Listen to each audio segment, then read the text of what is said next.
Kecewa berlebih dapat menyebabkan seseorang berada dalam kondisi depresi.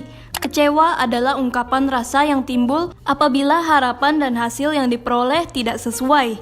Ketika ditimpa kekecewaan, mungkin Sobat Vidivisi merasa pesimis, frustasi, atau menjadi emosional.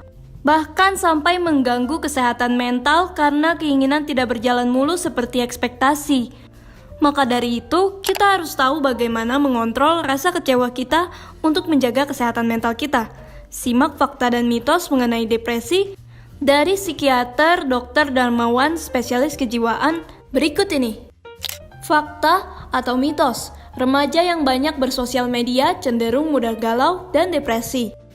Sebetulnya mitos lah ya, bukan fakta juga. Jadi remaja yang banyak bersosial media itu kan tergantung apakah dia itu cukup dewasa dalam bersosial media atau memang dia itu belum dewasa dalam bersosial media.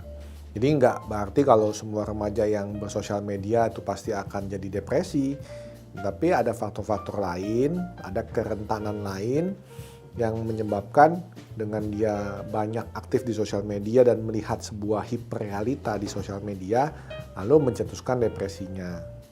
Fakta atau mitos, terobsesi berlebihan terhadap seseorang dapat menyebabkan depresi. Bisa jadi fakta ya kalau orang yang sudah terobsesi ya. Jadi kalau orang yang biasa saja mengidolakan seseorang itu wajar ya mengidolakan. Tetapi kalau sampai idola itu sampai menjadi obsesinya, apalagi kalau obsesinya itu akhirnya menjadi delusi, sesuatu yang dia yakini padahal tidak sesuai kenyataan, tidak sesuai dengan latar belakang dia, tetapi dia meyakini bahwa itulah realita hidupnya, itu akan menyebabkan gangguan-gangguan mental termasuk depresi. Fakta atau mitos, bila orang tua depresi, anaknya akan mengalami depresi juga.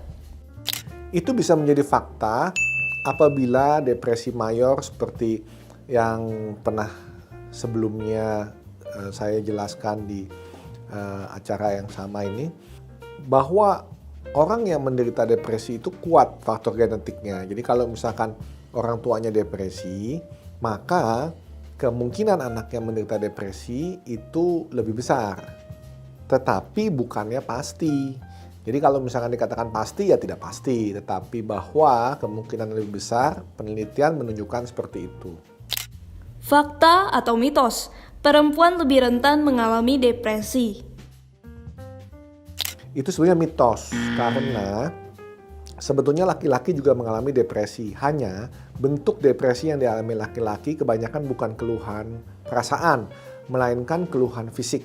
Karena laki-laki kebanyakan dididik bahwa dia harus kuat, harus tough, tidak boleh menangis. Akhirnya itu dikonversi kepada keluhan fisik seperti sakit kepala, sakit punggung, sakit pinggang, kembung, sembelit, atau malah diare, sakit mah.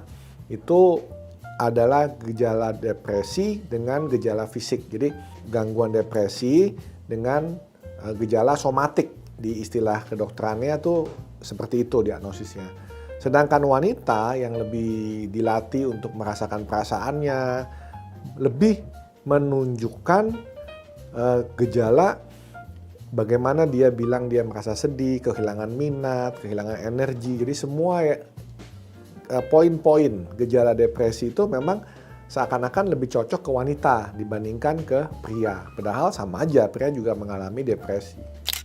Fakta atau mitos, penderita depresi harus mengonsumsi antidepresan selamanya.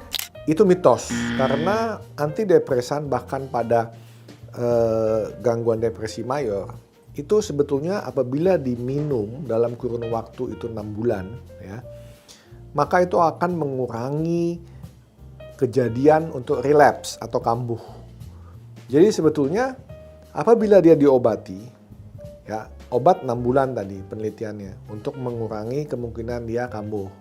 Tetapi kognitif behavior terapi, psikoterapi yang lainnya itu mungkin agak panjang, bisa 2 tahun ya, sampai mengubah dia punya mindset, dia punya coping skill terhadap stres dan lain sebagainya. Sehingga kalau dikatakan bahwa seseorang yang menderita depresi itu harus minum obat terus-menerus, itu sebetulnya adalah mitos. Sekian pembahasan tentang mitos atau fakta seputar depresi. Saya Dr. Darmawan Ardi, SPKJ, psikiater. Sampai jumpa di pertemuan berikutnya.